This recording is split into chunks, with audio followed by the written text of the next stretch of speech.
السلام عليكم. لا تنسوا الاعجاب بالفيديو والاشتراك في القناة تشجيعا لنا لنستمر بنشر المزيد ان شاء الله. تصريح عالمي من مارسيل كولر المدير الفني للنادي الأهلي.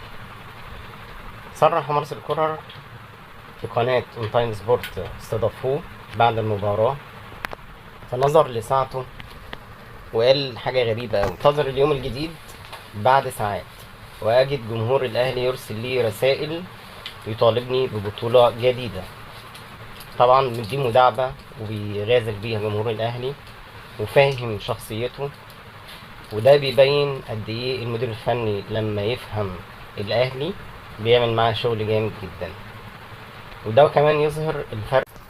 موسيماني اللي ما قدرش يستحمل الضغوط بتاع جماهير الاهلي ان هي على طول بتطالب بكل بطولة الاهلي يخشها، والفرق بين عقلية المدرب الاوروبي اللي زي مارسيل كولر.